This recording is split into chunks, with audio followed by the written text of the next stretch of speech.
Here we go. I'm unmuted now. Um, so thank you all for coming into this Weaver Fever with me and for indulging my insane title. So we're going to go ahead and, like Trisha said, this project is a little bit longer, so I'm going to be moving pretty quick because I do want to make sure in this recording you guys see the entire process. I've got the instructions for you that detail everything, but I do want to make sure we actually get it on the recording because it is a little bit easier to watch than necessarily read on the information sheet. So we're going to go ahead and just jump right into the main project. Here we go. And I will say it's been a couple of years since I taught this class. I've taught it many times. So if I'm moving too quick and you have questions, like Trisha said, please raise your hand or type in the chat so that we can get those addressed. But I am going to move, as quickly as I feel like I can to get all the information. So weaving. So there's a lot of different styles of weaving, and it kind of came back into fashion a little bit, maybe about 5 years ago. So I want to go ahead and we're going to go through our supply list first. And then I'm going to pop back over to the computer and we're going to do I'm going to give you a little presentation of some of my work. And I want to give you a little bit of time to gather your supplies if you don't have them during that little presentation piece. So things you should have handy. Most of you got a supply kit. Now we do have several people joining tonight who maybe didn't get one provided by the library, so you might still be gathering some of your supplies, and that's totally cool. You're going to have a variety of yarns, so you should have some thicker yarns, you should have some thinner yarns, and most importantly, you should have this cotton yarn. So that one for most everybody, I think, is this kind of like oatmeal colored with some little speckles in it. So please have that one set aside. And you're also going to want to have a piece of cardboard. In your instructions, it says 6 by 8 inch, and that's important actually because I didn't provide you with enough supplies to make a gigantic wall hanging. You certainly could make a larger one if you want, but I'm not going to guarantee that you'll have enough supplies for that. So 6 by 8 is about the size that I recommend using for this project with the supplies that I have provided. And other thing you'll need is scissors. And something I didn't mention on the supply sheet, I realized I forgot, is a ruler. It's optional. I'd say it's helpful, but it's not a necessity for you to complete this project. So really those are the main things you're going to want. Also in your kit, you should have had this little tapestry needle. So they're all bright orange. Hopefully I wanted them to kind of stick out in your bag and not accidentally get tossed. So tapestry needle. Again, a tapestry needle isn't really necessary for the project, but it does make it quite a bit easier, especially working on such a small wall hanging. It's going to be a little bit easier to kind of see what you're doing and guide your thread where it needs to go. So we're going to pop back over to the computer now that you've kind of seen the supplies you need, and I'm going to kind of give you a little idea about what we're doing here.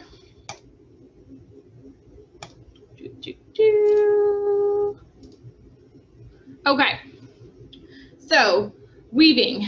I started weaving probably about 5-6 years ago, maybe now. And I just want to do a quick little pop through of some of my projects that I've done in the past. So hopefully this is working. It's not advancing for me real good here. Okay. So I make a lot of different pieces. I want to kind of show you some in progress pieces as well as some finished pieces. So you can see my cat here. I started weaving also when I had kittens, which was an insane choice because they knotted up a lot of my yarn. But I just want to give you an idea. You can do a lot of different things with weaving. It's not necessarily just wall hangings. You can make pillows, you can make rugs. These are a little bit more modern weaving style. And I tend to work pretty loosely. I don't like to follow a pattern with a lot of things in life. And weaving is no different. So here I've used a little bit of macrame technique. We've got some tassels going on here.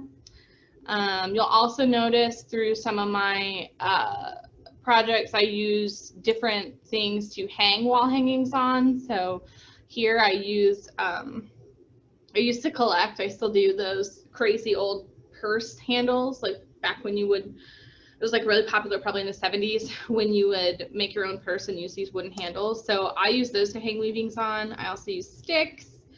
I think you saw a few slides back a rolling pin, which is just crazy and weird, and I love it. I've also had some work featured in some art shows. So some of these are a little bit larger pieces. So this one's about 2 feet by, I think, probably 3.5 feet or so long, including the bottom tassels. So yeah, I used to have a lot of my work on display. I've sold most of these pieces actually, which is kind of fun. Yeah, I just kind of want to show you the different techniques you can use. We're going to be doing a lot with this kind of thicker fiber that you see here. I find it to be really fun to work with, as well as some of the bright colors is kind of my vibe, so that's what I provided most of you with. I'm sorry if you're into neutrals. But this is a special piece to me. It was featured in a Parkland College alumni show, and it was, yeah, the curator of the show even called it out in the show statement, so that was exciting for me. Yeah, this is one of my favorite pieces. It's the largest piece I've ever made. It's kind of hard to tell in these photos, but I think this one's about 3.5 feet long and maybe about 4 feet tall, so pretty big. Hey, Laura. Yeah. How long did that piece take you, if you don't mind me asking? Yes, I probably worked on that piece, I'd say 25 or more hours total. That's amazing. Thank you. Yeah. Some of this, I mean, you'll see once you kind of start to work with it, you can complete pieces pretty quickly if you're using those thick fibers. It's using the thinner fibers that it'll really add some time. But yeah, I started to work really organically and start to envision landscapes with a lot of my pieces, and ultimately I want my work to take you to a different place. I want you to look at it and not feel like you're in a living room or in an art gallery or in a library, wherever. I want you to feel like you're being transformed into a totally different place, like something kind of imaginary and magical. And anyway, let's pop through here. This is one of my favorite pieces as well. It was featured on through 40 North's initiative to get artists work on MTD buses. So yeah, that piece was really fun to create, and it was, just gonna throw it out there to toot my own horn a little bit, it was like runner up for a Boneyard signature image one year, so I gotta tell people that. It's kind of a detail piece, or a shot. Okay, so we're gonna go pretty basic as far as I'm not going to get into the history of weaving. If you're interested in that, there's certainly resources out there. We have some here. We've got a lot of books on weaving actually now. But we're just going to kind of go through some of the basics of weaving. I think a lot of people initially start thinking of the image on the right here. You think of a big crazy loom. So when we're thinking of weaving, we're thinking of kind of maybe like a more historic craft or a historic more women-focused career. And what we're going to be doing is a little bit more basic, and honestly, it's way dumbed down. I mean, this kind of machine, which is called a floor loom, is super complicated, and you've got to have some mad skill to use it. So other types of looms are this one, kind of the video, little GIF at the top is, it's basically a smaller version of a floor loom, and it just fits right on your tabletop. I have used one of these before, and honestly, it takes so long to get it set up, like hours to get it set up, especially when you don't know what you're doing. that it would probably be beneficial if you were going to make like a scarf or a rug, but for making something smaller like this wall hanging like we're going to make today, not very helpful at all. So you kind of need to know what kind of tools you need for the project that you want to work on.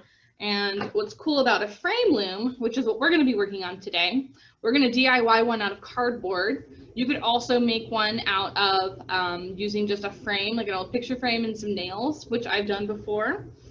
But what we're going to do is use cardboard, and kind of getting into, just so you can kind of visualize what we're going to be doing to start, is we're going to be working, I'm going to use these two terms throughout the class. So I thought it would be helpful to give you a little visual. And if you forget, it's okay. I'm going to keep saying it. But we're going to create a warp. And a warp is going to be the bones of your weaving. So it's going to be kind of the structure underneath what your project is.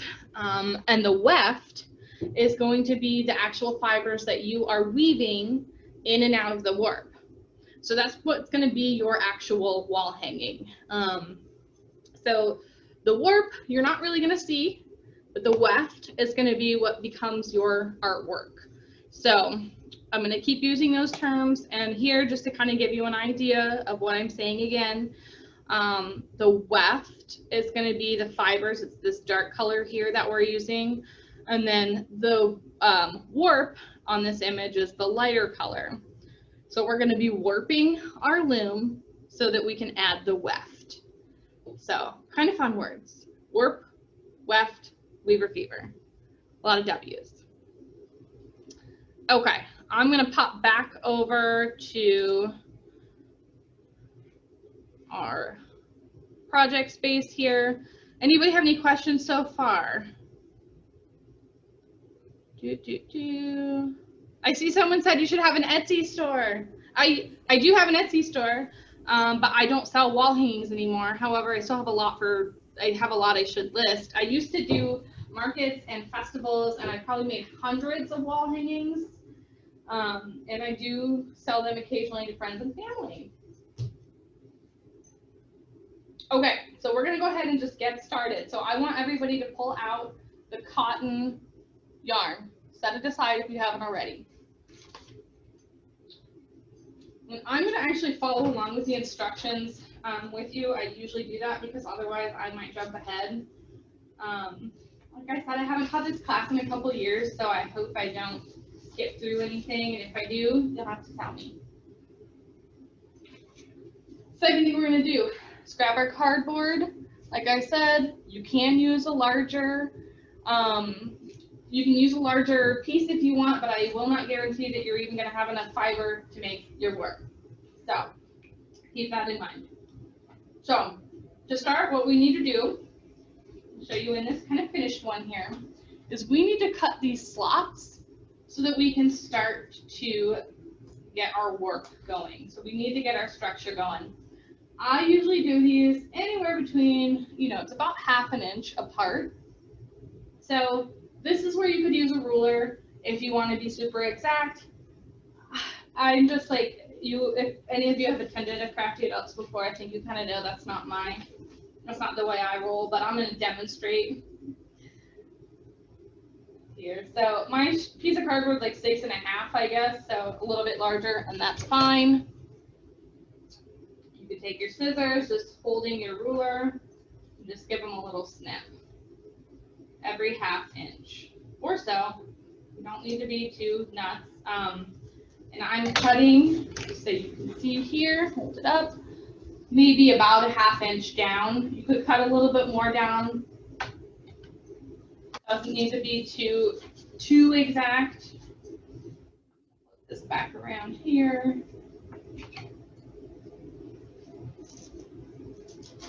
And I'm not going to use the ruler anymore. I've kind of got an idea. Okay, now I'm going to flip it around to the other side on the bottom, and we're going to make the same cuts. Now, you do want to make sure, just so you can kind of see here, I've got a little more space on this side than I do on this side. Totally fine, but I wouldn't want to flip my tape over or my sheet or cardboard over and start measuring exactly on the 1/2 inch over here, because you will get kind of a wonky wall hanging. So just be mindful of that. You want it to be just about the same place as the one above it. So again, I'm just kind of gonna go for it. If you want to hold your ruler down and mark every 1/2 inch with a pen or a pencil, that would be wonderful. Get our slots in here. And I am not paying attention to our chat too much, so if there's anything, anybody questions or whatever, Trisha will relay them to me, or yeah. So far, we're pretty good, Laura. I think everybody's working. Okay, good. On getting their cardboard, so. All right. I want some of these to be a little bit deeper, I realized. So that's going to be your first step, is just getting, this is what we're making into our loom. So I do want to show you, I have, it's a much, I don't know if I'll even be able to show it fully on here, but I do want to show you another DIY loom, just so you get an idea. So this is decent sized frame, and all that's happened here is my dad actually made this for me. I've got the nails a little out of whack here now, but nails are just spaced out 1/2 inch on the top and on the bottom. And this particular one, I've got little legs set up so that I can actually stand it up on a table and work. You'll find you kind of hunch over sometimes when you're working on like this kind of project, or like knitting or something. So it's nice to have something, if you're interested, that stands up. So you can make a frame loom with thrift store stuff. I mean, you can find an old frame and use some nails and make a frame loom really, really inexpensive. And in fact, if you want to keep weaving and you enjoy this, I would recommend doing that. You'll see why later. A frame loom is better than a cardboard loom, but the cardboard loom is basically free. All right, so I'm just going to get started warping. Again, if I move too quickly, let us know. I want to make sure we get through as much of this as we can. Okay, your cotton yarn. Super important that you use the cotton yarn. And here's why. Cotton yarn is sturdy. It's not going to rip. It's not going to break. If you're using an acrylic yarn, which is what all of these are, honestly, or a wool, the fibers are not as strong, and they will break. So to make our warp, what we are going to do, start by taking your yarn and just letting it live in this first little notch here. You don't want to pull it too tight. I'm going to show you here, and we're just going to wrap it around into each of the slots on our loom. Let me give you an idea. It's harder virtually than it is in person, I will say. You don't want them to be so tight. You want them to have maybe a good little flop, but you don't want it to be so tight that you can't stick your finger underneath this thread here, because we're going to end up adding all of our fibers in here, so it needs to have a little bit of wiggle room. It needs to have some room to grow. All right, and you're just wrapping around. If you bend some of your cardboard like I just did, doesn't matter. It doesn't need to be like so sturdy. And I don't, normally I get a lot of questions about how tight to make this, so don't overthink it. A little loose isn't going to be a problem, but too tight will be. So, Laura, we do have a question. Yeah. Is the loop not needed? You know what? You can if you want. It's not necessary with a cardboard loom necessarily, because there's enough friction in between these two tabs that I'm like pulling on it. It's not really going anywhere. If we were using a traditional frame loom, yes. And in the instructions, I do have that listed in case you're going to be working on one later. You would want to put a loop. We also had a question, is it going around both sides of the cardboard? And yes, as you'll see, Laura is going around, wrapping around the entire piece. Yes. Again, if we were doing a traditional frame loom, it'd be a little bit different. Let me work this real quick and I'll show you, just so we've got it in our video here.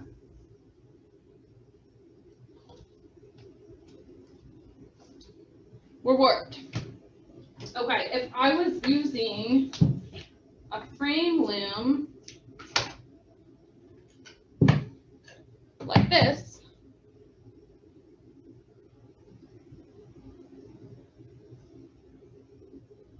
get my knot in here, you'll start, I'm just going to start, pick a random spot so the camera can see it a little bit better, and you pull it straight down all the way to the nail directly behind it, or below it, I mean. And then you're going to go up. Again, kind of hard to demo since this loom is pretty big. But you wrap it around the nail. Does that make sense? So we don't have to wrap around anything with our cardboard loom. We can just wrap it front and back.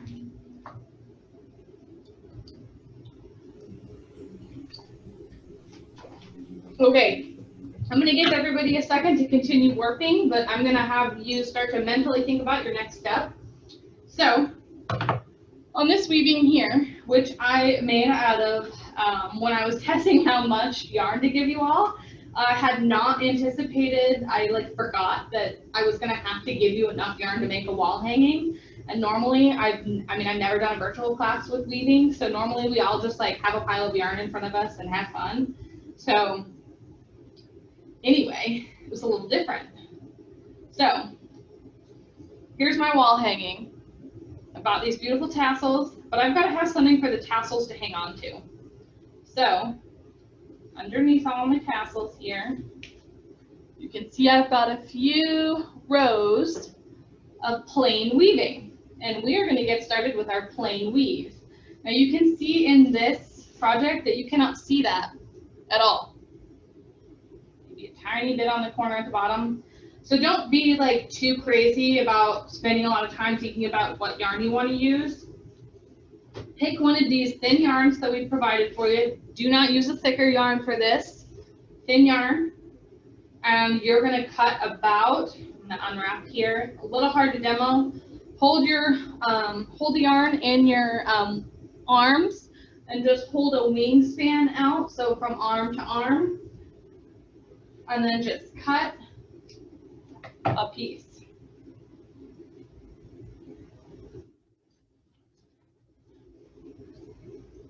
Okay, this is going to be your first row of plain weave. So you're going to grab your tapestry needle and you're going to thread your needle. Laura? Yeah. Sorry. They had a question of, can you cut the cotton yarn to do this first row? Yes, you certainly can. You just want to make sure you leave at least a couple, maybe at least an inch tail.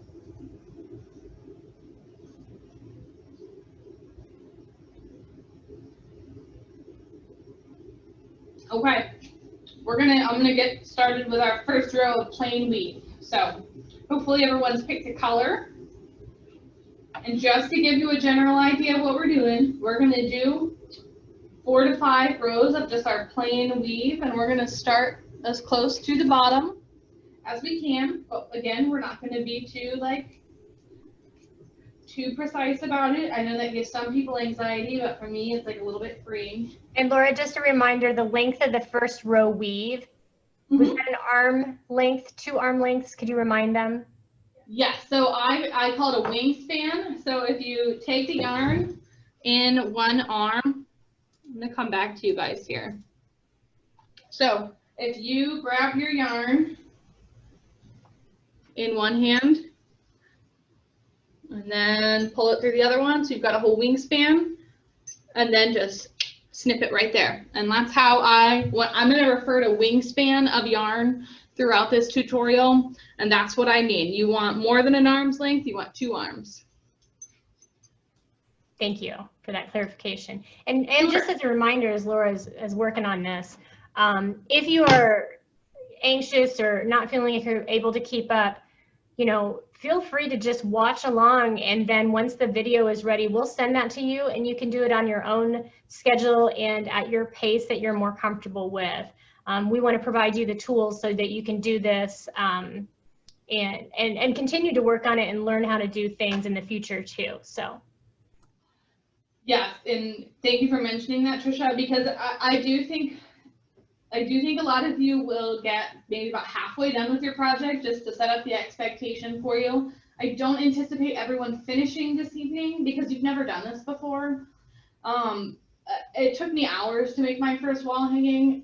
I was following a tutorial on the internet, and you know, it's all something, unless you have woven a little bit, and then, you know, maybe you'll have a little bit of a jump start. But if you've never done something before, it's going to take a little time. It's going to take a little bit of time for you to even process some of the things I'm asking you to do, because you don't know why you're doing them. So just keep that in mind as we're working. I'm trying to be as thorough as I can, but also move quickly so that you can see more of a finished product with this.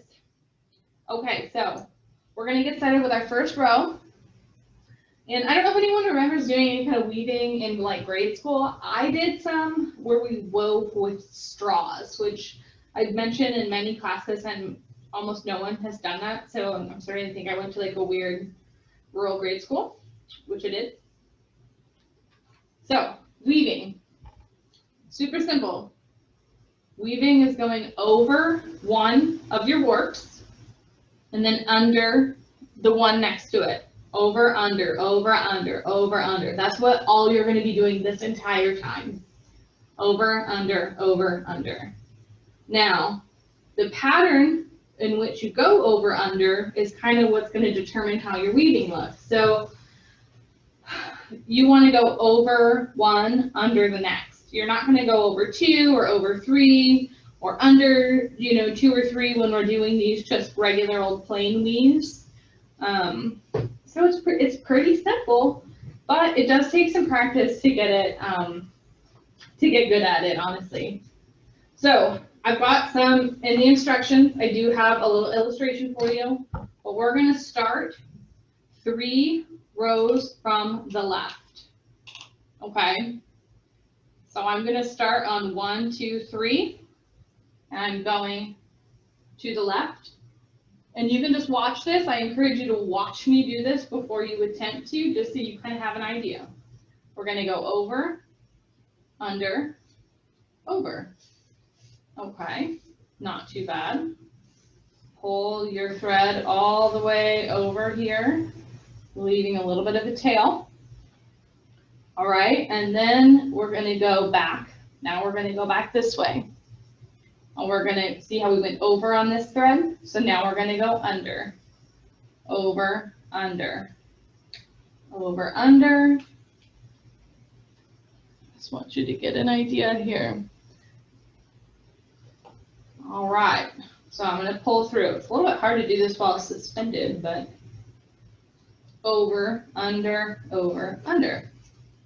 So now I'm going to pull my thread kind of at this little diagonal until I get a nice little edge here. So I'm nice and close up to this. And then what I'm going to do, and this is going to seem insane, and it's going to sound crazy because it's just an extra step. You're going to pull this down here now. And then what I like to do is use my fingers, starting almost like a comb. And you're going to start, push it down, all the way to the bottom. It's going to look loose. It's not going to look good. But what you are doing is setting yourself up for success for your future weaving. We're going to be using some really thick fibers in this project, and you need to have the space for those fibers. Now, if we weave really tight, our wall hanging is going to start to bow. It's not going to look as good. It's going to bow wherever you weave really tight, it's going to bow in. So you want to stick with this method where we're over, under, over, under. So set it down here so I can move a little faster.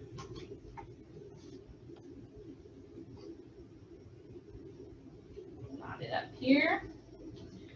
And I pull it to the side. And I pull it down. And then I just kind of use your fingertips and comb it down. So the important thing is just to note wherever you, on your warp, if you go under the first one, you're going to go over on your next row. And that's what's going to hide these warps. These are going to be basically invisible by the end of this. Over, under, over, under. Here's where I start to move pretty quick. And like I said, you're not going to move as quick. It's going to take a little bit of getting used to. It feels weird. It feels wrong. It doesn't feel good to have these loose threads. But I promise it will look good in the end if you take the extra time. So I'm going to keep weaving. I want you guys to give it a start. See how it feels. If you have any questions, please let Trisha know. So far, so good. One of the things too I wanted to point out is, as a novice art person and crafty person, it may not, your finished project may not look exactly what you want it to look like, and that's okay too. Again, this is all learning, and once you have the basic skill set, then you can continue to practice and perfect things. Laura, like she said, she didn't do this overnight to make those amazing projects that she did. So, you know, don't beat yourself up if it's not going quite as you expect. What do you do with the extra cotton yarn after creating the warp? Do you cut off the extra cotton yarn after you've warped the board? Yes. All right, Laura says yes. Sometimes, Laura, I think you get a little far from the mic and it's just a little trouble hearing. I don't know, it's just in and out, just to give you a heads up. That is interesting. Now you sound good. So See, okay, that's gonna be something we're gonna have to table that. No worries, no worries. I'm making notes as we go along. No, it's good to know, because just so everyone knows, I'm not facing the computer anymore, so that's why the mic's probably sounding a little bit different. So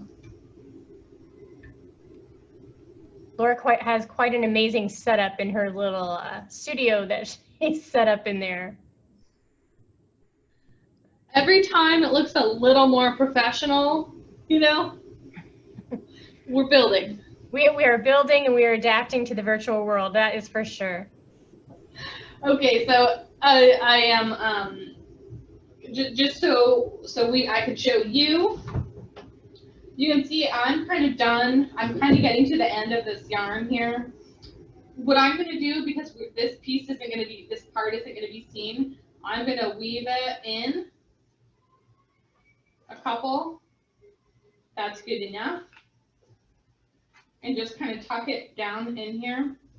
So the reason I have you start a couple of these warps in from this side is actually because otherwise you end up with all these little loose tails kind of coming from the side, and it can be fixed. You can basically just weave them in through the back when you're done, but it takes a lot of extra time and it's annoying. So I like to just tuck my tails kind of behind, inside more of the inside of the weaving. It's just a little bit easier in the end to kind of clear up and just look really nice. We had a question. Yeah. How many rows should we do with this? And it looks like you did about, what, 3 or 4? And yes, exactly. 3 or 4 is, I would say, exactly right. 1 is not enough, and 5 is probably about just about too many. So what I love about this project is there's no perfectionism needed. Absolutely not. Okay, so we've got some plain weave. That looks good. We're doing it. We're making it happen. But we want to make some beautiful tassels here. So tassels are going to take up a bit of your yarn. It is likely that I have a little bit less in my little kit that I made myself than you guys do. So just note that if you have one of these nice little bundles, it might do 2 or 3 tassels, but it won't do 5. I'm gonna look and see here how many tassels I'm gonna make here. So for every 2 warps, we're gonna make 1 tassel. So 1, 2, 3, 4, 5, and I have an extra boy over here. So that's okay. I'll show you how we can kind of mask it in our wall hanging, so no worries. If you have an even number of warps, that's great, but it's no problem if you end up with an odd number like I have here. So again, I'm gonna move kind of quick. I'm a little nervous about having enough time to show you all of the steps, so bear with me. I also have a second piece of cardboard, which I did say in the instructions to have. If you don't, it's okay. You can use this piece that you have. What we're going to be doing is making tassels. Some of you might have made tassels before, but here's the way that I teach it. It's actually not how I usually do it because I have a little bit of a faster method, but it's kind of hard to show on camera. So this is a little bit more of a basic approach. Your cardboard represents the length of your tassel. So on your wall hanging, kind of take a look and see, do you want it to be shorter tassels or do you want some longer tassels? Leave it up to you.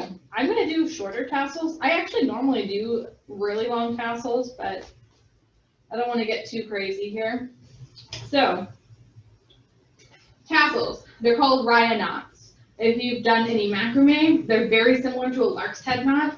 I kind of think they're basically the same thing, and they're also not really knots, so that's fun. So what you're going to do to get your tassel created, so you're going to grab your cardboard, and you're going to pinch the yarn with your thumb, and we're going to wrap it around the cardboard. Again, we don't need to get too hung up about how tight this is. We're going to cut it off the cardboard, and I'd recommend that you don't do it that tight. It'll make it a little bit easier for you. Now, let me look and see what I said to do, how many per tassel. I think it was 7 to 10. Let me look. I said 8 to 10. So we're going to wrap it around. I'm going to show you one first, and then we're going to kind of let loose a little bit. So I wrapped it around 4 times. 5, 6, 7, 8.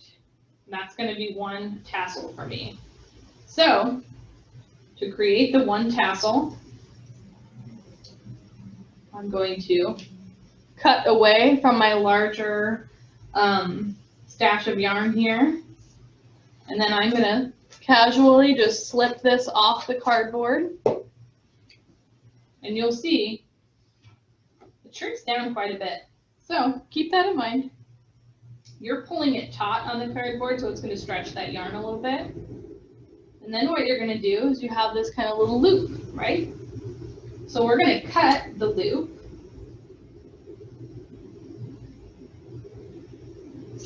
Just like that. You could cut it when it's still on the cardboard, and that would be fine. It's probably a little bit simpler to do it, but just for the video purposes, I do want to show you, you can take it off the cardboard. Now I've got my first tassel, and what I'm going to do is I'm going to take it, and I'm going to put this one right over here on the left. What I'm going to do is take it. Again, I've got it illustrated too, so you can refer back to it if needed. I'm going to take it. I want to kind of spread it out. And then I'm going to take my 2 fingers underneath, and I'm going to grab the right side of the tassel and just kind of casually tuck it under the right side of the warp, of the 2 that I pulled out. All right, so you can kind of see here, I'm just kind of wrapping it around. I'll do the same thing on the left side. All right, you can kind of see it's a little uneven. I don't like that. So I'm gonna pull it. It's very easy to manipulate when you do it this way. Just kind of grab them so the ends are at the same length. And then I'm just gonna pull it tight and just kind of pull it down.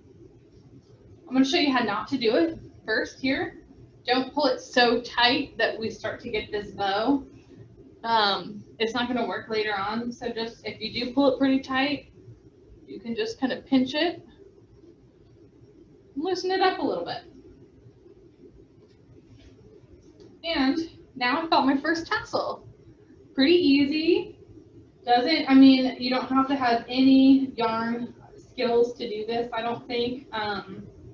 It does take a little practice to get everything manipulated and nice and exactly how you want it.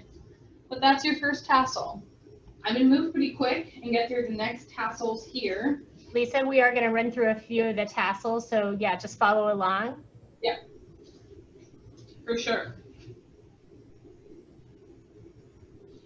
All right, so again, for your tassel, decide how long you want it. Use your cardboard, hold it with your finger, and wrap around. Now, what I am going to do is you can, I found that between 8 and 10 is like a nice thickness for your tassels. You could do thinner, you could do really thick, but for this purpose, I encourage you to do no more than 10. So wrap around. 1, 2, 3, 4, 5, 6, 7, and I got a knot, 8. I usually wrap out all of them at once instead of doing individual, just for time's sake. It's way faster. But I am going to kind of do them in little chunks so that so I can see how many tassels I've made, and I don't have to count the threads at the end. So 2, 3, 4, 5, 6, 7, 8. I'm not going to get another tassel out of this, so as you can see, I don't have that much thread left. So I'm just going to cut it.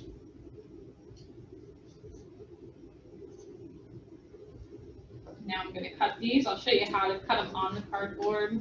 Just kind of got to keep a hold of them is the only thing, otherwise they tend to kind of jump out. Any issues here? Okay.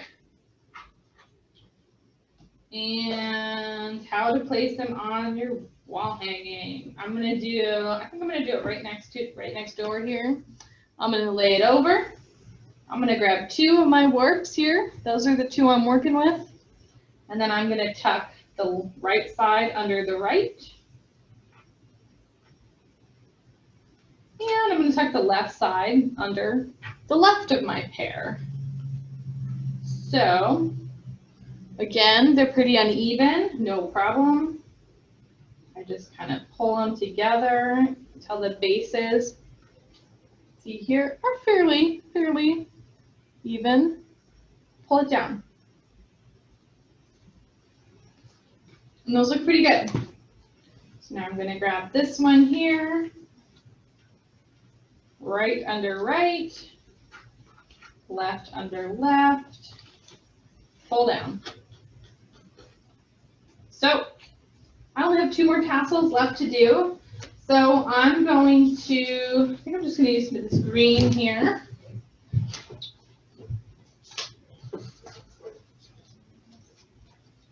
So I only need, how many do I need? 16. So I'm going to do 1, 2, 3, 4, 5, 6, 7, 8. I'm going to move over to the other side here. 1, 2, 3, 4, 5, 6, 7, 8. So that should be 8 for both of my tassels. And again, I know it might seem overwhelming, and that's totally okay. You are going to have access to this video basically forever. All right, moving quick with this. Pull down. Make it look really easy. It is not. Okay, so here's for all of us who have our kind of oddball where you've got 3. It's the same exact thing, but we're just going to leave this warp in the middle.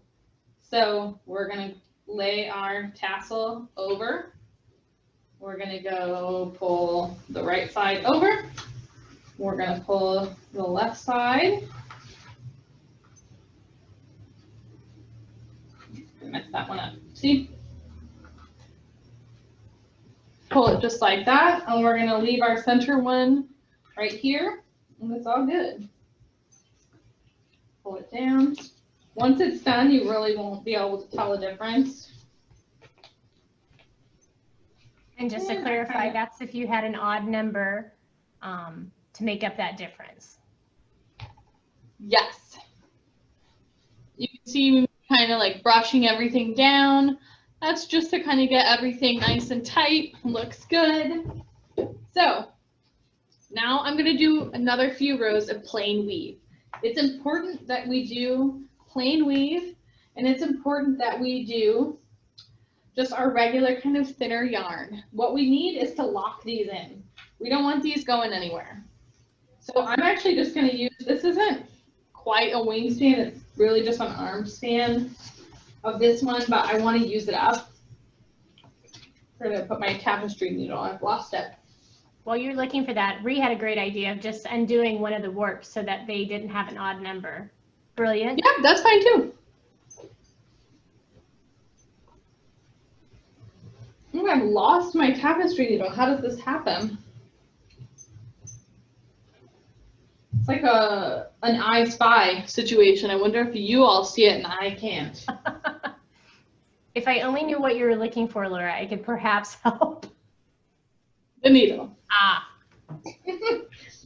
Okay, so we're going to do plain weave. So I'm going to speed through plain weave here real quick. Again, you're going to thread your tapestry needle,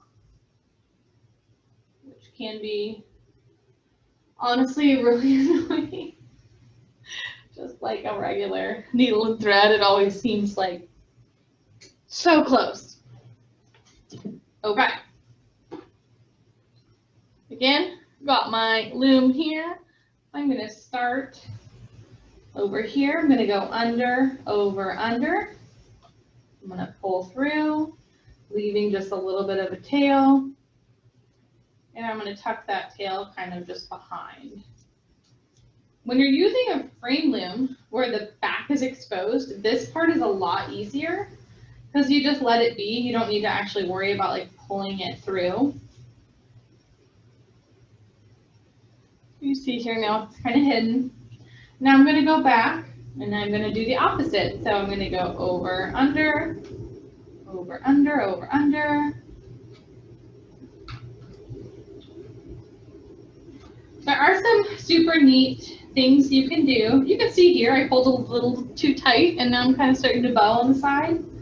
Super easy, just pull it back a little bit. Make my little arc, push it down, and then go back the other direction. They make some neat little tools that you can use, and you can also recreate using just using a ruler. So a lot of the table looms or the floor looms have a nice handy little feature where you can flip up a board and half of the warps stand up. So then what you're doing, if you watch some weaving videos, they're just tossing back and forth, under, over, because the machine is lifting the warps. They throw their needle, so to speak, underneath. They hit a pedal and then it flips and then they throw the other one. So that's how people are able to, that's why those machines are awesome for great large scale pieces, but something like this you don't necessarily need. But what you can do instead, which I'm going to demonstrate here, is you could weave a ruler. Under, over, under, over. This is called a shed stick. That's the term. This is just a fun little tip. You don't need to do this at all.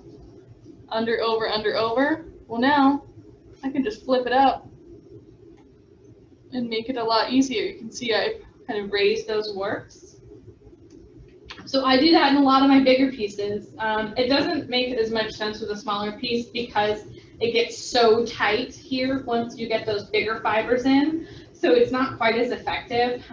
However, if you want to try it right now, just to give you, just to, try a different technique, go for it.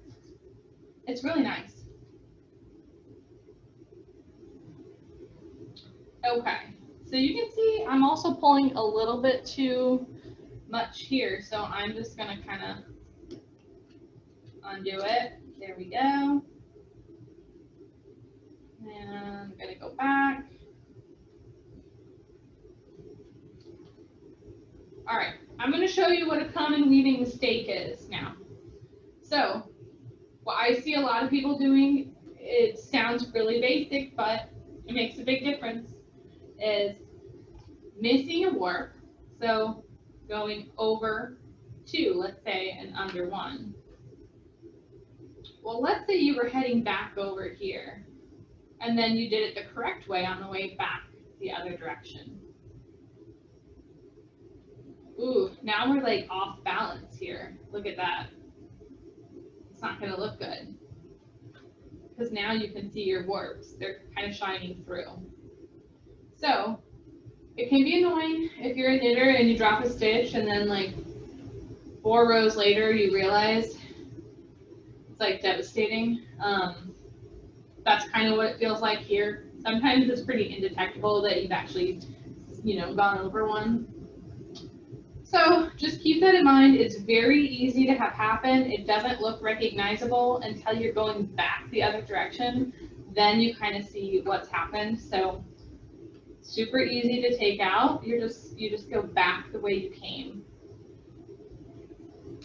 So I'm going to just show you how you take a row out. What if I want to go all the way back? Just go back the way you came, and now you're kind of back at the beginning of the row. Okay, again, I'm just going to go until I have like almost no yarn left and just take a little tail, pull out my needle here, and then just tuck in the back. So I did, let's see, 3 rows, so not too many, but just enough to kind of lock in our tassels here. Press it down, and there you go. You've got a nice little couple rows of plain weave. I want to pop through now and show you what to do with the larger fibers. We're going to use the larger fibers for primarily for like as much of this wall hanging as we can right now, just to give you an idea. So I'm going to use this one because I think it'll be a little bit more clear on camera. So I'm going to have you unravel your roving. This is what this is called. So roving is the fibers before they are spun into yarn. They're these nice, thick, little, super soft, fluffy pieces. So most of you have several different colors, so you'll all will have different colored roving. And this kind in particular is from Michael's. But I do want to show you my favorite roving. This I get at Close Knit in Urbana. It's Malabrigo. And it is absolutely gorgeous. You can pull it apart and it's got all these different colors in here, and it's wonderful. So if you want to experiment with some different rovings, it's all hand dyed. It's just like gorgeous. That's my jam. But we're going to use this for today. And I like to, it's like way more fun to pass it around for you to see, but I do like to show just the different textures and techniques that you can get with using different types of fibers. So I'm going to start, we're not going to use a tapestry needle to do the roving. We are just going to use our hands. So again, I'm going to start a few rows in. Just kind of tuck. And then I'm going to just weave this whole thing through. I think I just kind of want to see how it looks, how it works. Now with this roving, we're going to do something a little bit different. Now that you know how to plain weave, we're going to plain weave with the roving, but we're going to go over 2, under 1. So I'm going to go over 2, under 1, and then pull through. And the reason we're going to do that is because this is thicker. When we're at the end, we're going to loop around. We're going to pull through.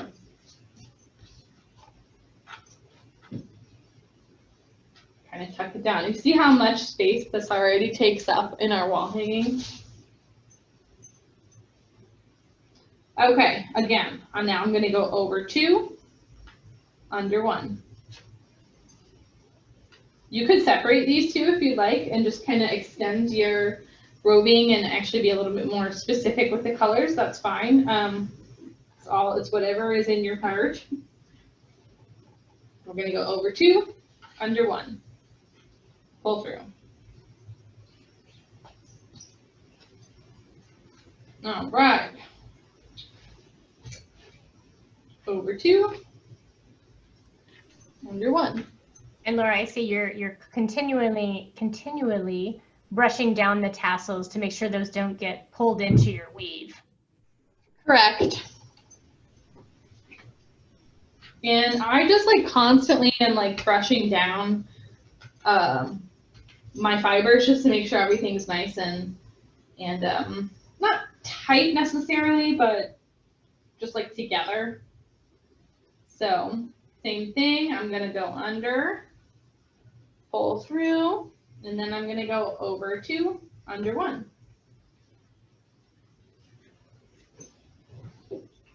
Now you can, of course, continue doing a plain weave with thinner fiber. Just for the purposes of this, I am going to be demoing with the thicker fiber. A, it's a lot easier to see on camera. B, it's going to fill up a little bit faster. And C, it's fun. It's soft. I love it. So I think it's kind of becoming a little bit more clear what I'm doing here. Over, under, over, under. Now, I want to show you with this one here. I ended up doing several different things here. So exactly what I'm demonstrating right now. We did tassels. We did our plain weave, which this one is the same color as the tassels, so it's a little bit hard to differentiate. And then I'm doing a couple rows of this thicker fiber. And then I decided I wanted a little texture, so I did some more tassels up top. So we can choose to add more tassels. You can choose not to add more tassels. I've done lots of different funky things with weaving. Here's like a baby weaving where I chose to just do some of these crazy little tassels up top. I've also done wall hangings using unique fibers such as, like this one's like a velvet chenille yarn. It tangles very easily, but is very, it's got like a nice sheen to it. Also used things like rope. So I have had so much fun going to the idea store and finding crazy, weird little fibers to weave. You don't have to just use traditional yarn. You can weave with straws. You can weave with rope. You can use roving. You can use yarn. You can use ribbon. There's so many different things that you can, like fibers you can incorporate. So you kind of have to dream big and just have an open mind. There's a lot of different things you can use. And I'm gonna couple more just to show you too. So a lot of people ask if you can make patterns with your weavings. Definitely. I have even spelled out words in wall hangings before. It's not my favorite look, but it can be done. So I have linked several, I think a couple tutorials in your handouts. So there are some other weavers you can check out. There are tutorials. Once we upload these to YouTube, I'm going to have the handouts available for you to download. so that you'd be able to actually click the links and see the tutorials that I used when I first started weaving. So you can make designs, you can make shapes, you can really have fun. I tend to start with the organic just to kind of give you an idea of what to do and then maybe move towards shapes. But that's just kind of my style. So, Laura, just to give you a check-in too, it's about 8:06, 8:05. Perfect. Okay, so I'm gonna just keep weaving until I get to the end of this, just to give you guys a little time here. So how's everybody doing? Check in with us and tell us how you are. I say this like every time, but I miss being able to like make eye contact with people and like see your progress. Somebody Ree's using one of my favorite words. My tassels seem a bit wonky. Like in wonky is a fabulous word. Like in like length, they seem wonky, or so sometimes I wonder if by wonky you mean like there's something kind of funky going on with this part, or do we mean like the length is messed up? I don't have updates yet. We also have Carolyn who got way behind in the tassels. And again, Carolyn, it is quite okay. Cut yourself a little bit of slack. I have to say that if I was doing this project, I would totally have a panic attack. The top part, Reese says the top part seems not to lay down nicely. Okay, that could be because, let's see here. How do I describe this? It could be that I'm gonna do something kind of weird. I'm gonna push my weaving back. And she does say the knot. She clarified the knot of the tassels not laying down nicely. Okay, I'm gonna show you here. I'm gonna take this one out. I'm living on the edge. That made me panic. You're just doing that. So make sure if your knot's not laying nicely, it's probably because your fibers are all kind of bunched up. So if you want to clean it up a little bit, you can take the tassel out. A right knot is not really a knot. I mean, like you tied them, they're not knots. That's why you have to put that plain weave in there to lock it in so it doesn't go anywhere, unless you take it out like I just did. Lay them flat on your finger so that you can see like how this one's curling over. I mean, this is getting pretty nitpicky, but this is how to fix that problem. So they're all nice and flat. Take that nice flat tassel. I'm doing this upside down. Lay it out pretty flat. And do that same thing, but you're just being a little bit more mindful of how your fibers are laid out here. So that way, before pulling tight, you can also just kind of zhuzh them a little bit. Also another favorite word that I enjoy very much. And see here, like it's hard to explain exactly what I'm doing sometimes, but like zhuzhing is it. I'm pulling it down, then I'm kind of like messing with this top and pinching it and moving it around and then pulling it back down again. So it takes some time, it takes some practice, it takes just like moving through the steps to understand what you might change about how you're doing it for the next time. So keep that in mind. So we're going to keep weaving, and then at 8:15, so about 5 minutes, I am going to actually move over to my finished piece here because I want to show you how to take it off the loom. That part is scary, and I really don't want anyone to leave this tutorial thinking like they have to keep their wall hanging on the cardboard loom because they're too scared to take it off. The rest of this, like, it sounds insane, but you can do following the instructions. You are just going to be going over and under your work fibers. I did not mention this right up top because I thought it might scare some people, But in the past, when I teach this class, it's usually about 3 hours. So from the time of gathering your fibers, picking your colors, learning about warping a loom, learning about how to actually manipulate the yarn to create what you want, it takes about 3 hours to teach. So we're doing this a little bit, differently since it's virtual, and we want to keep it in our block of time that works well for us. Which is why I'm moving fast, and that's why I've got a finished one ready to show you the last steps. So no one feel bad if you are not finishing this, because honestly, that wasn't the intent for this class. Some we want you to leave with a finished product, and some I want you to have the skills to finish it on your own. And she says, thanks for the tassel demo. They are slightly less wonky now. So that's excellent to hear. Yay! Well, and again, you're right. You're teaching the basic skills. What the video recording webinar will allow you to do is to pause, to get caught up, and perhaps if you want to go out or order online some yarn, she's given you what you need. You can practice several of these projects, and with each time you'll be improving. Yes, definitely. So I want to move and show you now. As you can see here, you can use the thicker fibers to do stripes.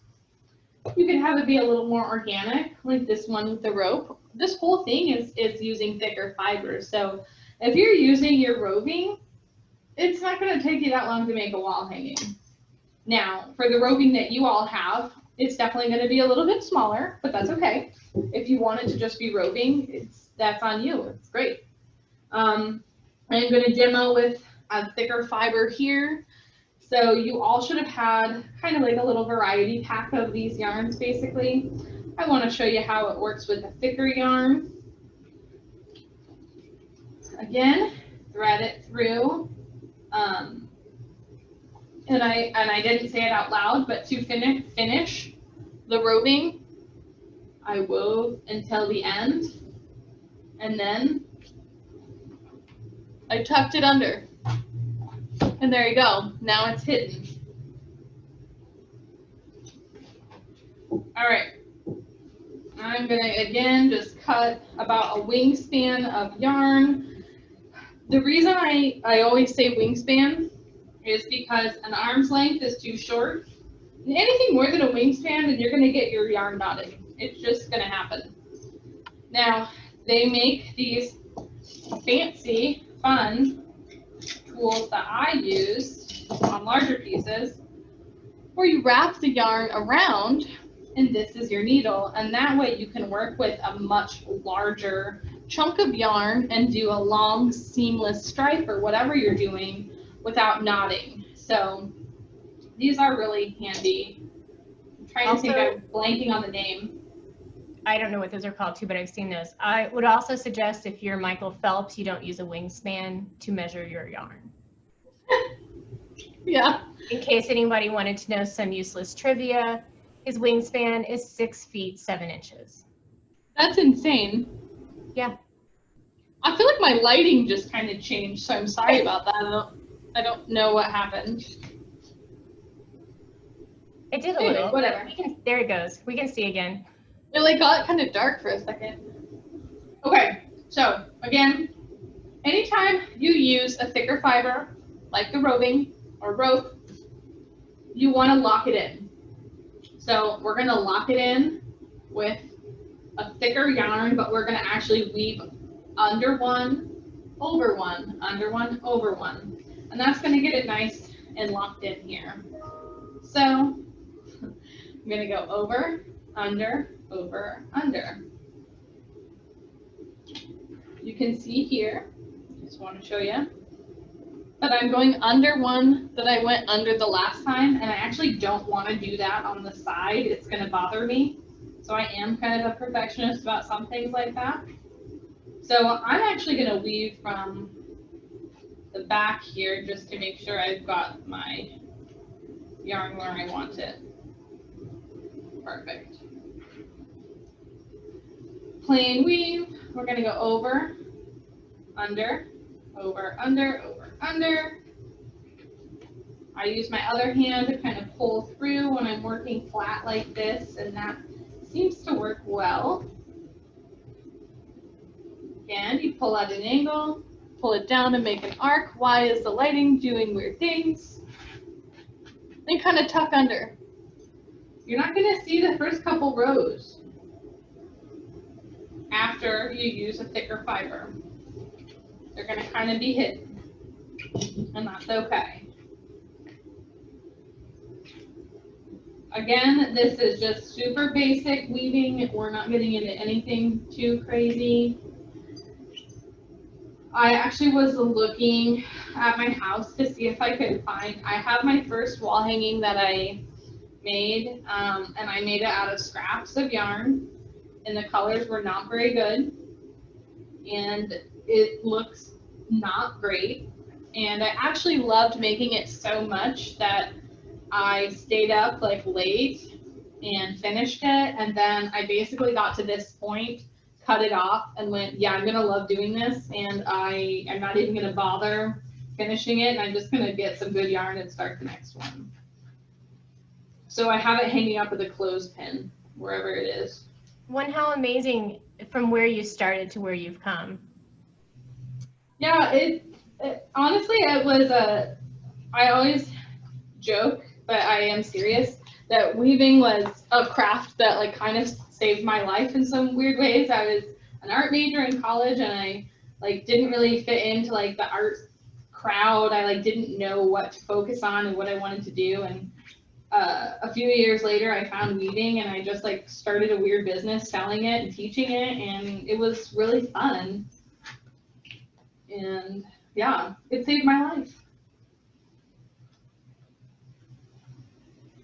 Well, and I think right now especially there's such a desire for macrame, weaving, and a lot of those crafts that have been around for a while, and people are very much interested in picking those up. Yes, they're like kind of they're like trendy a little bit now. It's exciting. Like I think the 70s in general, like everything from the 70s is like coming back a little bit, including the crafts.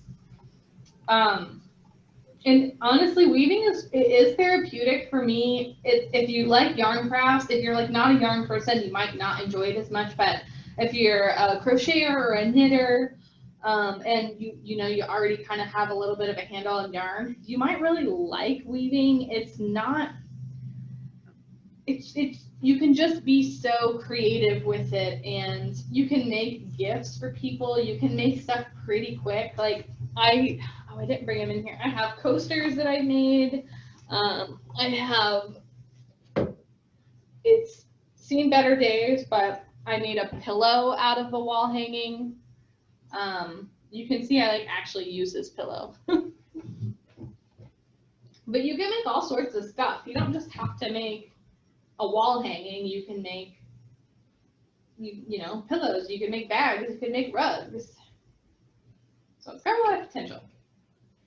But I'm going to get through this row, and then I'm going to actually show you. So this will be a demo for you all. You absolutely, if you're already ready to cut your wall hanging off your loom, you must be like a robot. So let's say I was satisfied with how, I just came back. Let's say I was satisfied with how my wall hanging had progressed, and I was like, you know what? I'm done. I'm ready to cut it off the loom and make it into a hanging piece. Here's what you're going to do. Flip it over. It's going to be so scary. You're going to take your scissors, and you're going to cut it right down the back, right down the middle. I love how aggressive you are with doing this. Yeah, it's just like rip it off. Okay. Now this is like the scary part. You're just gonna casually, again, pull these warp threads away out of the notches. I like to do one side at a time. I think it makes it a little less scary. So I'm going to reveal to you the back of this wall hanging. Doesn't look great. A lot of loose ends. Typically, I would tell you to go ahead and tie all the loose ends up first. So what I would do is find like these two loose ends are near each other and just tie them in a little knot. You're going to just do a little double knot. Super easy. Done. Trim the excess so it's just like a tiny little tail. And that's what you do. For my demo purpose, I'm actually going to do the second step first, which I know is annoying, but. Laura, just real quick, Carolyn had a question. Yeah. Did you say that you had taken the thicker yarns apart? So I know when you showed those yarns, you were kind of pulling them apart, and I recall that you said you could or you didn't have to. You can. It is not necessary at all. Let me pull this one through here. So you could separate them out because they are just kind of like twisted together. These particular yarns, not every yarn, you know, will be like this, all the roving, but you could just work with the white and then just do some of the like red and purple or whatever colors you have. This kind of like more tie-dye one, which I didn't realize I had some left of this. It doesn't have that, like the colors are pretty similar. The variation isn't quite as extreme. But you can separate it and then you would have kind of like two different pieces of roving to work with. Well, and I would think that the one off to your right, the one that you got locally, to pull that apart would be very challenging because that's just a different type almost. Yeah, so what's interesting, just to show you too, is say I wanted to work with this piece. I just want like one stripe of this. Cut it. It's like so satisfying just to like see what's inside. And this one, it pulls apart real easy. It's almost like pulling apart a cotton ball. And that's, I mean, this stuff is just so fun because you almost like never know what's going to be on the inside of it. So you get a lot of different colors. It's not as, it's strong, but it's not, it's hard to explain. I mean, this is wool, I believe, and this is acrylic. All right, but I'm gonna rein everybody back in here because we really don't have that much longer. It's almost 8:30 right now, but I want to show you how to take your weaving off the loom because I fear that you all, I trust that you have ambition with your wall hangings, but it's just scary to do, and I don't want you all to feel like you're in the dark about that. So typically, when you're working with a frame loom, the back is open the whole time. So you're actually able to tie off the back as you go, which is what I recommend doing. But with a cardboard loom, that's not an option. And so you'll have to do that step at the end. It is important that you add the knots in because that'll secure everything. It's not like macrame. If you've done macrame where you're actually making knots, we're weaving, we're not making knots. So it's important that you tie it up. With the roving, you actually don't need to tie that. You can just kind of tuck it in to one of the warps. I can kind of show you here. Just tuck it in. That'll just make it so it doesn't flop out the side or do anything wonky. It'll also make it so it hangs nicely against a wall. But what we're going to be focusing on right now isn't the back. We're going to focus on actually securing our warps here. So obviously, now that we've cut it, the yarn can just fall right off. So it's important that we secure it. I will usually kind of pull down so everything's nice and tight. I'm going to just do a double knot right here. Nope. I don't know why, every time I do a project where I have to do a knot, I fail at it immediately on camera. I'm pretty good at tying knots. Okay, double knot. And same thing, I'm going to pull the next two warps.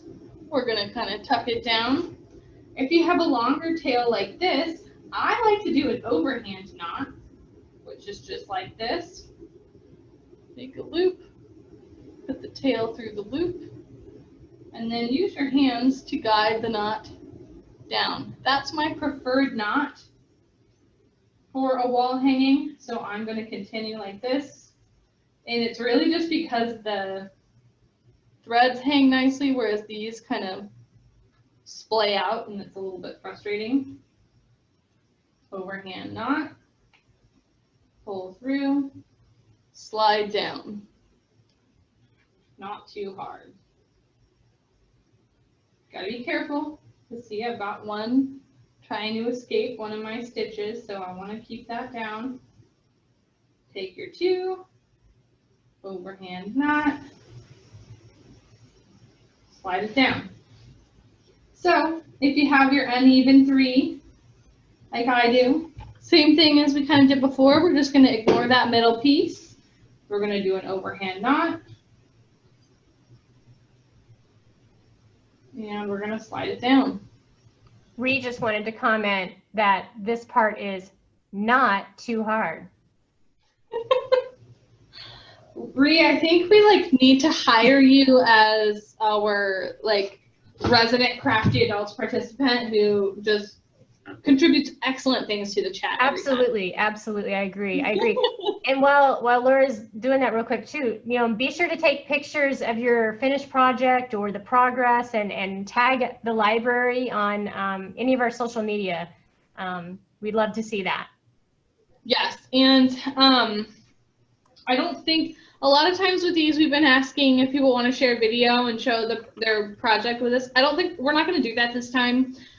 A, because of time, and B, just because I don't think any of you has a finished product to share, which is totally fine. But I do want to mention that we won't be doing that this time. So if you have pictures, we'd love to get them. Lisa, if Lisa does have a finished project, because she's amazing. Yeah, I put the email info@champaign.org in there, because if you don't feel comfortable sharing or tagging us in social media, but you'd like to share your picture either with Laura or you would like us to post it on ours, send us an email there at info@champaign.org. Yes. Okay. So we're going to pretend for the purposes of this video that I have also put knots in at the bottom, and I have taken this 100% off the loom. Okay. I want to show you how to stitch it onto your dowel rod. So that's where I'm going to go next. If you know how to sew, fairly easy. Pull your wall hanging so it's backwards. We want to look at the bad side right now. And we're going to grab our dowel rod. I included a dowel rod in everyone's package. They're really thin, so they're very easy to cut just with scissors. I mean, it will be a little bit rough, so you do want to be careful. Like, I wouldn't hand this to a small child. If you have sandpaper, you could sand it down. I'm not going to be concerned about it because it's just going to hang on the wall. So think about how lovely this is going to look hanging on my nice little dowel rod. So we're going to flip it over, and we are going to take some thread, whatever color you want. I've got some blue here, so I'm going to use blue. And I'm going to cut my wingspan of yarn. Perfect. Now I'm going to take my tapestry needle. We're going to thread it.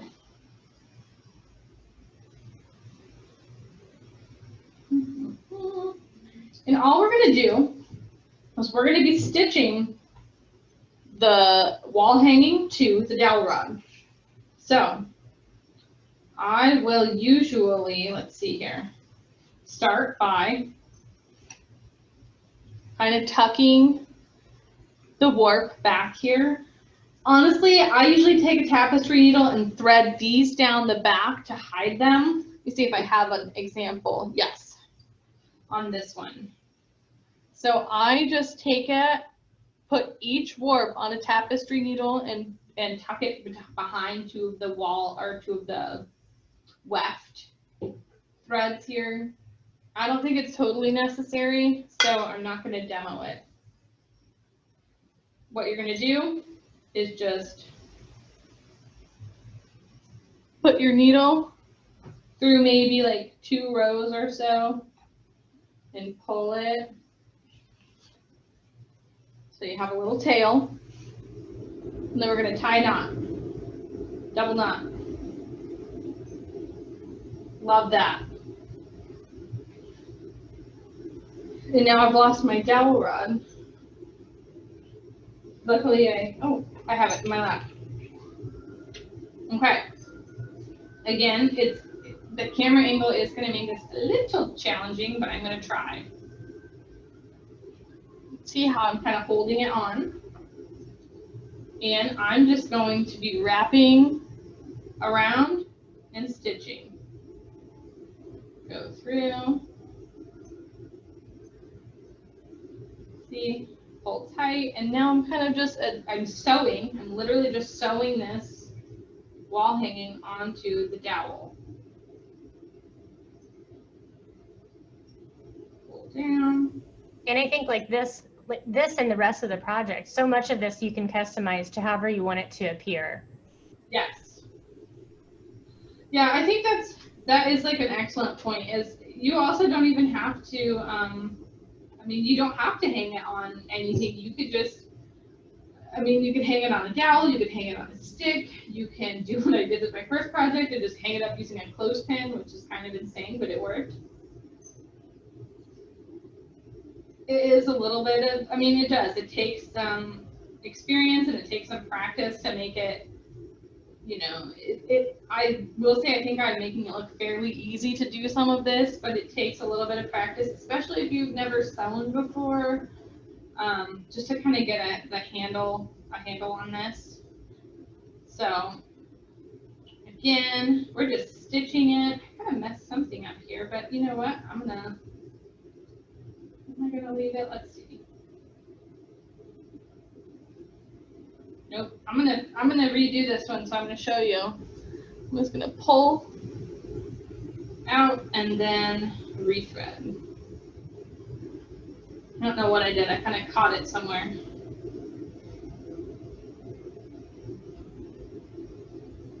And the nice thing with yarn projects, or at least what I think is, you know, you can always take things out or rip things out and do it again or restart if you're not happy with it. You know, I can recall my great grandmother ripping out rows of her crocheting and then redoing. Yes, definitely. And I messed this up again somehow, so that'll be interesting for me to go back and look and see what I did, but I'm just leaving it. Stitching. I just want to get to the end so I can show you. We're at 8:33 right now. Okay. So, I kind of got caught up back here, but anyway, you've got it all stitched. I'm going to do one more kind of last one because I really want to hide that knot.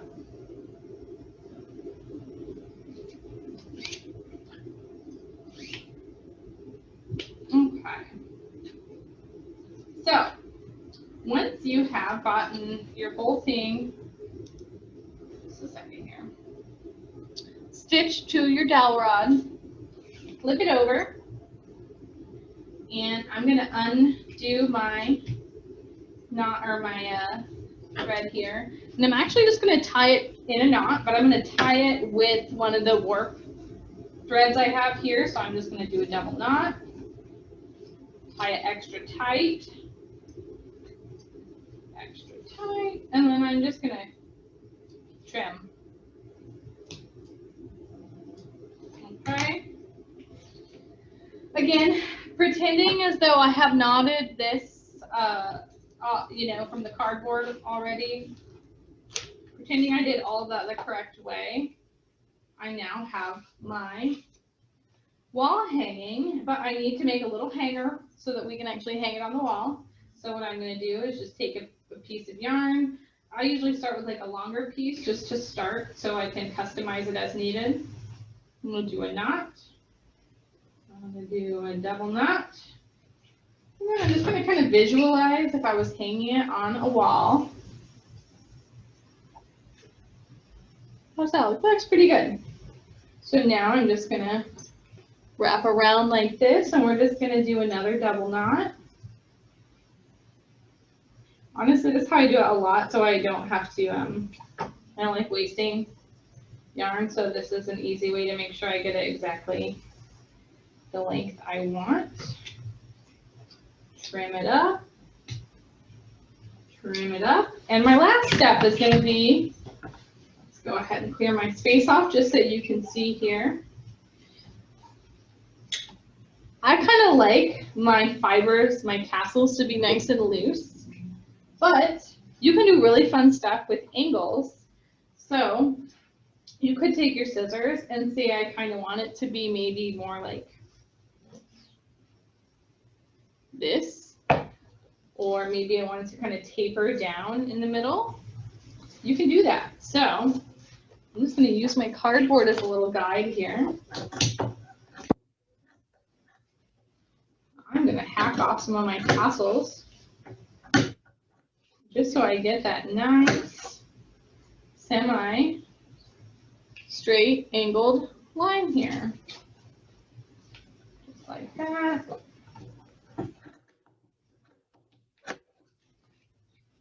Pretty good. And I'm going to just kind of round it off. This is optional, but it's kind of crazy. Sometimes it transforms the way your piece looks when you take the time to trim the bottom. And you can do it like I'm doing now, where it's just flat on the table, or you can actually hang it up on a wall just to kind of see exactly where everything is going to hang. I am satisfied with how this looks, and I could pick it up, and now I've got my wall hanging. I could just walk over and hang it on a nail right now, and I would be done. So that is how to make a woven wall hanging. Super basic weaving techniques here.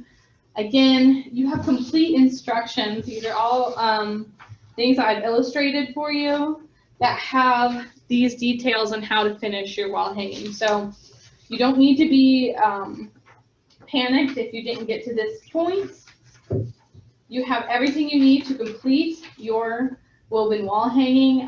Something I want to mention too real quick before we end is that this is a great project for scraps.